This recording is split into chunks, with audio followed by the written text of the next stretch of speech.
ఒకడి మోచేతి అంబలి తాగే బతుకులు కావు మనవి. మేడే రోజున చెప్తున్నా, ఒకడి మోచేతి కింద అంబలి తాగే బతుకులు కావు. కష్టమైన నష్టమైన నా కండను కరిగించైనా సరే కష్టపడి తింటాను తప్ప ఎవడో పడేసే మోచేతి అంబలి, జగన్ పడేసే మోచేతి అంబలికి మనకు అవసరం లేదు. నా ఆస్తి మీద నీ ముఖం ఏంటి? నా ఆస్తి మీద నీ హక్కు ఏంటి?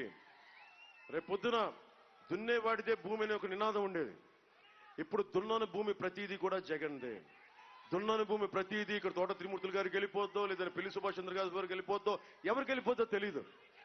రేపొద్దున అన్నిటికంటే దారుణం ఏంటంటే, మీ స్థలాన్ని ఎవరిని కబ్జా పెట్టారనుకుందాం. కబ్జా పెడితే మనం ఏం చేస్తాం? పోలీస్ స్టేషన్కి వెళ్తాం. పోలీస్ స్టేషన్ తేలకపోతే కోర్టులో కేసేస్తాం. ఇప్పుడు కోర్టులో కేసేయడానికి లేదంట, మళ్ళీ వెళ్ళి రెవెన్యూ డిపార్ట్మెంట్ దగ్గరే కూర్చోవాలంట. దానికి ఒక సపరేట్ బెంచ్ ఏర్పాటు చేస్తారంట. వాళ్ళు ఇద్దరు కలిసిపోతే మన ఆస్తి అంతే, గల్లంతు పోయింది, గాల్లో దీపమే. వెళ్తే ఎక్కడికి వెళ్ళాలి? హైకోర్టుకి వెళ్ళాలంట. హైకోర్టుకి వెళ్ళడానికి నేనే 100 సార్లు ఆలోచిస్తా, ఇంత పెద్ద పార్టీ నడుపుతా. సగటు ఒక ఎకరం రైతు కానీ 150 గజాల స్థలం ఉన్న ఒక సగటు మనిషి కానీ వెళ్ళగలడా హైకోర్టు దాకా? మీరు ఆలోచించండి, ఇలా చేస్తున్నారు. అలాగే వచ్చిన 100 రోజుల్లోనే గంజాయిని సాగించే గుండాల మీద ఉక్కు పాదంతో నలిపేస్తాం. ఉక్కు పాదంతో.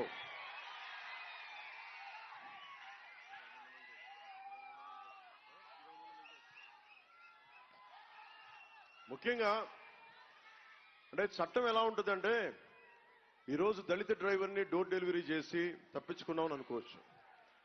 28 సంవత్సరాల క్రితం జరిగిన శిరోమండలం కేసే ఈరోజు వచ్చి మనకి దానికి కోర్టు శిక్ష వేసింది.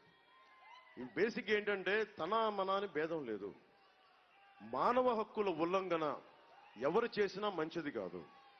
అలాగే జగన్ తోట త్రిమూర్తులు గారు మాట్లాడితే నేను కాపులకి అండగా నిలబడతానన్న వ్యక్తి నాయకుడు అంటారు కదా.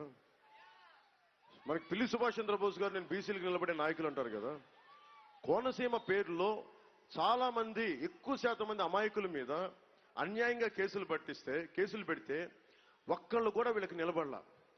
పాపం నిజంగా చెప్తున్నా, చాలా మంది మనకి కూర్చోబెట్టి చాలా మంది యువకులు, అది కాపు సామాజిక వర్గానికి చెందిన వాళ్ళు ఉన్నారు, దేవాంగులు, శెట్టి బలిజ కులాలు, అందరూ చాలా మంది కూర్చొని పాపం వాళ్ళకి సంబంధం లేదు. వాళ్ళు వచ్చిన దగ్గర వేడుకున్నారు, అన్నా మాకు సంబంధం లేదన్న, మా మీద కేసులు పెట్టారన్నా అంటే వాళ్ళ మీదకి కులాలను వాడుకునే 2 నాయకులు నిలబడాల. ఆఖరికి ఓట్ల కోసం తీసేశారు అంతే. ఓట్ల కోసం ఈరోజు కేసులు తీసేశారు. ఎవరైతే A1 ఈ రోజున అతను వెళ్ళి విశ్వరూప్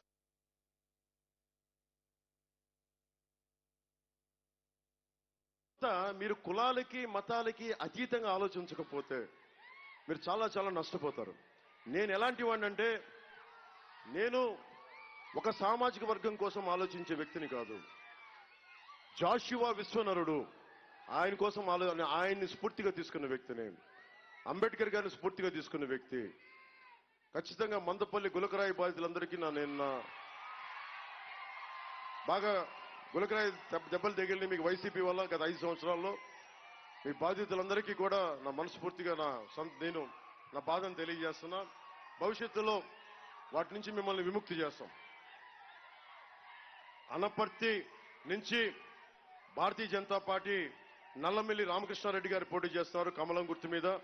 వారికి భారీ మెజారిటీ తోటి అనపర్తి నియోజకవర్గ జన సైనికుల్ని, మద్దతుదారుల్ని మనస్ఫూర్తిగా మద్దతు ప్రకటించి భారీ మెజారిటీతో గెలిపించాలని కోరుకుంటా ఉన్నాను. రామచంద్రాపురం నుంచి మళ్ళీ ఇంకోసారి అడుగుతా ఉన్నాం, తెలుగుదేశం పార్టీ నుంచి వాసంశెట్టి సుభాష్ గారిని భారీ మెజారిటీతో గెలిపించండి. కొత్తపేట పాపం మా బండారు శ్రీనివాస్ గారు, బండారు సత్యానంద్ గారు, 2 అన్నదమ్ములు. జగన్ ఇక్కడ చాలా విచిత్రమైన చూడండి, బండారు శ్రీనివాస్ గారు, బండారు సత్యానందం గారు 2 అన్నదమ్ములు. ఒకళ్ళేమో బండారు శ్రీనివాస్ గారు నా జనసేనలో ఉంటారు, బండారు సత్యానందం గారేమో టీడీపీలో ఉంటారు. ఇది మన కూటమి అన్నదమ్ముల్ని కలిపింది. జగన్ వాళ్ళ ఇంట్లో 2 విడిపోయారు, అన్నా చెల్లెలు 2 విడిపోయారు. పాపం చిన్నాయన్ని చంపేసిన వాళ్ళు వెనకేసుకొస్తున్నారు. దగ్గరికి చేర్చే కూటమి ఇది. అలాగే కొత్తపేట నుంచి మనకి బండారు శ్రీనివాస్ గారి మద్దతుతోటి కొత్తపేట టీడీపీ నుంచి బండారు సత్యానంద్ గారు సైకిల్ గుర్తు మీద పోటీ చేస్తున్నారు. వారికి మనస్ఫూర్తిగా మీ మద్దతు, జన సైనికులు, జనసేన మద్దతు ఇవ్వాలని మనస్ఫూర్తిగా కోరుకుంటున్నాను. ప్రజల మద్దతు ఇవ్వాలని. మండపేట నుంచి మొన్న కూడా సభ పెట్టి వెనక్కి వెళ్ళిపోవాల్సి వచ్చింది మేనిఫెస్టో వల్ల. నిన్న